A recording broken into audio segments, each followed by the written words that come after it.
আপনারা দেখছেন নিউজ আজকের স্বরূপনগর।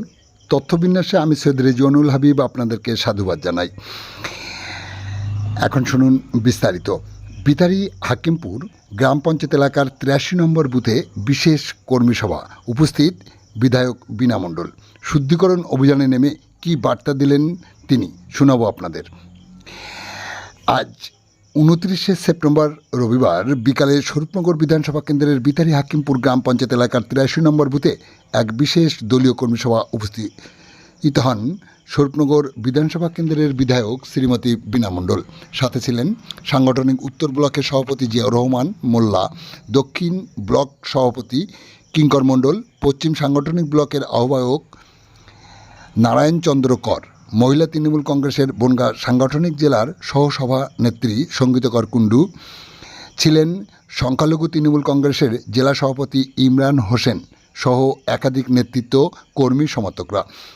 দলের মধ্যে উপদল তৈরি করে যে বা যারা তৃণমূল দলটাকে নিজের করে কর্মে খাওয়ার জায়গা হিসেবে বেছে নিয়ে দলকে নিজের স্বার্থে ব্যবহার করছেন তাদেরকে ধিক্কার জানিয়ে বক্তারা বলেন, তৃণমূল কংগ্রেস একটা সাংগঠনিক দল।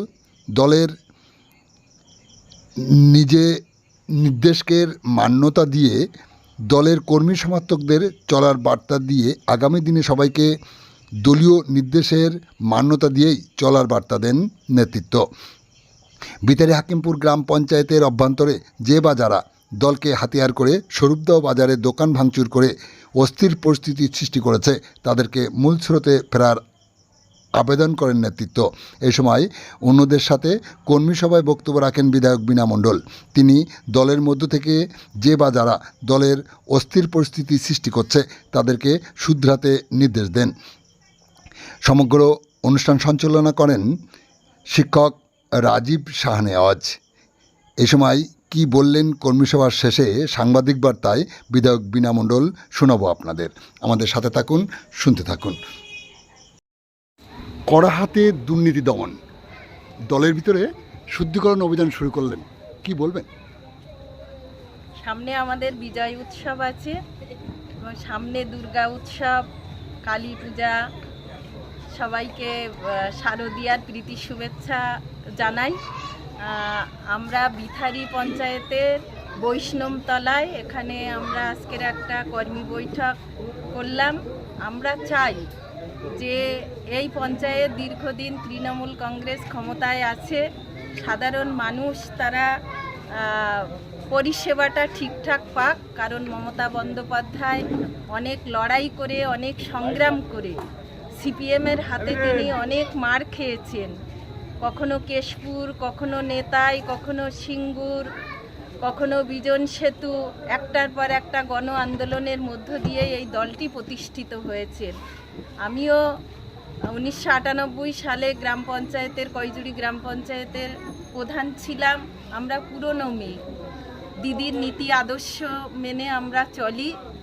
সেই নীতি আদর্শ মোতাবেক দিদির নীতি আদর্শ সাধারণ মানুষ যেন বঞ্চিত না হয়, সাধারণ মানুষ তারা ঠিকঠাক পরিষেবা পাক, এটা আমরাও চাই বিথারি অঞ্চলের সাধারণ মানুষ তারা সুষ্ঠু সুন্দরভাবে মাথা উঁচু করে চলুক, পরিষেবার দিক দিয়ে তারা যেন বঞ্চিত না হয়।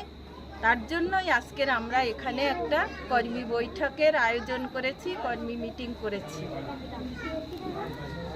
দিদি, আপনি যেখানে শুদ্ধিকরণ অভিযান যাত্রা শুরু করলেন, ঠিক তার পাশের গ্রামে স্বরূপদাতে একজন স্থানীয় বাসিন্দা, তার দোকানপাট ভাঙচুর করা হচ্ছে, তার মাথা ফাটানো হচ্ছে, তার বাড়ির পরিবারকে দারুণভাবে আঘাত করা হচ্ছে।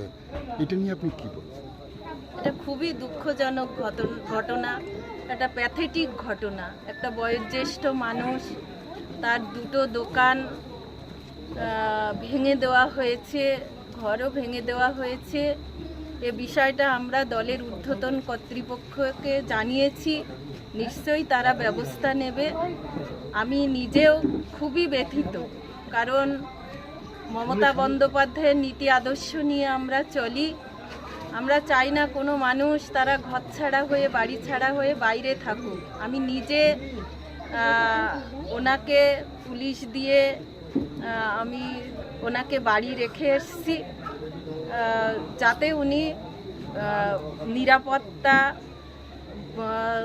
বোধ করেন এবং যাতে এখানকার মানুষ সুষ্ঠুভাবে তাকে সাপোর্ট দেন, কোনো রকম অসুবিধা না হয় সেদিকটা আমরা সবাই মিলেই দেখছি। দোষী শাস্তি পাবে? নিশ্চয়ই শাস্তি পাবে, এফআইআর করেছেন, আমরাও চাই দোষীরা শাস্তি পাক, কারণ এই ঘটনা খুবই নিন্দনীয় ঘটনা, অপ্রীতিকর ঘটনা একটা ঘটিয়েছে। ধন্যবাদ আপনাকে।